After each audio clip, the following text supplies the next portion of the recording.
آپ اپنی زندگی میں کبھی لسٹ بنائیے گا, آپ یہ سب سننے والے کتنے لوگ ایسے ہیں جنہوں نے آپ سے معذرت کی ہے. میں گارنٹی سے کہتا ہوں 12 سے زیادہ نہیں ہو سکتے, شاید 12 بھی بڑے مشکل. ہمارے ہاں معذرت کرنے کا, سوری کرنے کا رواج ہی نہیں ہے, ایڈمٹ کرنے کا, یار میرے سے غلطی ہو گئی. اس کا مطلب پتہ کیا ہے؟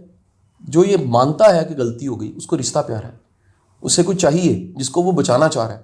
اگر وہ نہیں پیارا اور ایگو پیاری ہے تو پھر وہ بلی کا بکرا اس رشتے کو بنا دے گا. تیسرا کام میں کیا کرتا ہوں, میرے گائیڈز اور میرے مینٹورز. اچھا یہ میرا متھ نہ توڑا ٹونی رابنس نے. ٹونی رابنس کی بک ہے awaken the giant within and unlimited power. تو یہ کتابوں سے اور اس کے پوڈ کاسٹ سے اس کو میں نے بڑا فالو کیا اس ٹائم پہ. میں امریکہ سے کیسٹس منگوایا کرتا تھا, اب سی ڈیز بھی نہیں ہوتی, اتنی پرانی بات. ٹونی رابنس کہتا ہے کہ متھ میرا کیا تھا, پھر میں بتاتا ہوں وہ کیا کہتا ہے. متھ یہ تھا, ہم لوگ کیونکہ نا ایک صوفی کلچر سے آئے, مطلب میں واسف صاحب سے متاثر ہو گیا, FSC ختم کرنے کے بعد UET جا رہا تھا, اتنا متاثر ہوا کہ میں نے اسائنمنٹ پکڑ لی. کبھی کبھی میں رات کو تالا لگاتا تھا ان کے مزار شریف کا, چائے بنایا کرتا تھا. یہ خانقاہی سسٹم سے میں پورا گزرا ہوں, 8 سال میرے قبرستان میں گزرے. تو راتوں کو قبرستان, یقین کیجیے ایسے ایسے. اب یہ ساری چیزیں میرا بڑا دل کرتا ہے ان کو لکھا جائے, بتایا جائے, کیونکہ جس زمانے میں لاہور میں بسنت ہوتی تھی, اس میں تو لاؤڈ نہیں, پورا شہر بسنت منا رہا ہوتا تھا, اور اس رات ہم تہجد پڑھے ہوتے تھے.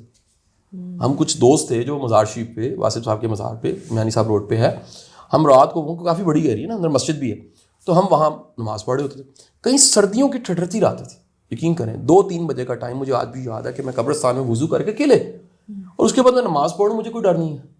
یعنی آپ کو ینگ ایج میں اللہ تعالیٰ اس طرح کی اگر ایکسپوجر دے دے کہ آپ کتاب سے واقف ہوں, آپ استاد سے واقف ہوں, آپ مرشدوں سے واقف ہوں, آپ اچھے لوگوں میں اٹھے بیٹھیں, آپ لرن کریں. میں جو اسپیکٹ بتانا چاہ رہا ہوں تھرڈ یہ کہ جب آپ کسی کو ایڈمٹ کرتے ہیں وہ آپ سے عقل مند ہے, آپ کی ایگو ٹوٹ جاتی ہے. مشورہ لینا علامت ہے کہ آپ نے ایگو کو مائنس کیا ہے. کنسلٹ کرنا علامت ہے کہ آپ نے ایگو کو مائنس کیا. ایگو کی سب سے بڑی نشانی جو ہے نا, کئی نشانیاں ویسے, ایگو کی کئی نشانیوں میں سے سب سے بڑی نشانی مجھے پتا ہے. اچھا, وہ جس بیس پہ بندہ کہہ رہا ہوتا ہے نا, اسی ایگو کا کرتی ہے. مثال لیجئے کہ آپ IT میں آپ کا اتنا نام ہے اور امپیکٹ میٹر کو دیکھ رہی ہیں, آپ نے آسٹریلیا میں سرو کیا ہے, کتنے دنیا کے ملک دیکھے ہیں, اور اتنا پڑھا ہے, ینگ ایج میں اللہ نے آپ کو کامیابیاں دی ہیں. اب ایگو کیا کرے گی؟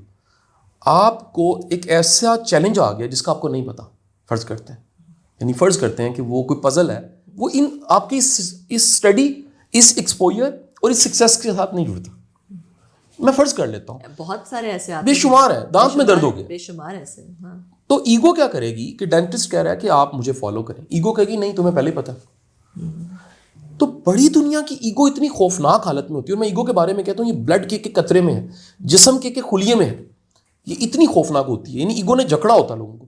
اور بڑے سائنس ہیں, مثلا ایک سائن اس کا یہ بھی ہے, میں کسی جگہ چند دن پہلے موجود تھا, تو ایک میرے دوست تھے جن کی در میں ٹھہرا ہوا تھا, تو ان کے آموں کا باغ تھا, ان کے وہیں میں ٹھہرا ہوا تھا, آموں کے باغ میں ٹھہرا ہوا تھا, رات وہیں سویا, بچے میرے ساتھ تھے, فیملی میرے ساتھ.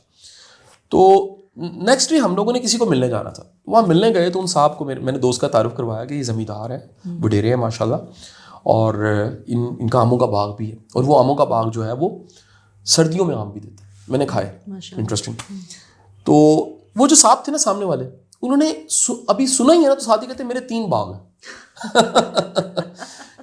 میرا ماموں بڑا ہے, پنجابی میں نہیں, ہم جو چھوٹے ہوتے سنتے تھے کہ وہ کوئی کہتا تھا نا جی ہم نے یہ گاڑی لی ہے, میرے ماموں نے بھی لی ہے. جو جس کا سپونٹینیس جو رسپانس ہے نا, وہ سائن ہے کہ ایگو ہے.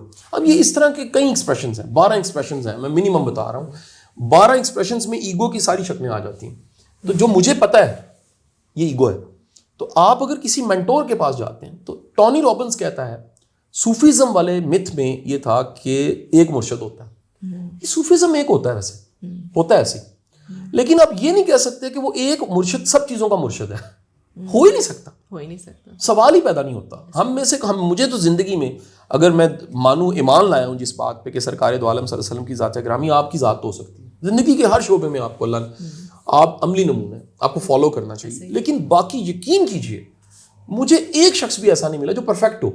اچھا, یہ پرفیکشن نہ ہونا ہی علامت ہے ہم انسان ہیں, بالکل, اور ہم کمزور انسان ہیں. تو جس شعبے کا بھی کوئی ٹیچر مجھے ملتا ہے, لائک میں نے کپڑے پہننے سیکھے, اب کپڑے پہننے ایک اماں نے سکھائے, ایک یہ کہ کس موقع پہ کیا پہننا ہے, ٹھیک ہے جی, کس موقع پہ کیا پہننا ہے, کیسا پہننا ہے, کیسا دکھنا ہے, حامد سعید سے سیکھا میں نے, حامد سے میرے مینٹور ہیں. ٹیبل مینر سیکھے, یہ کتنی چھوٹی چھوٹی چیزیں ہیں.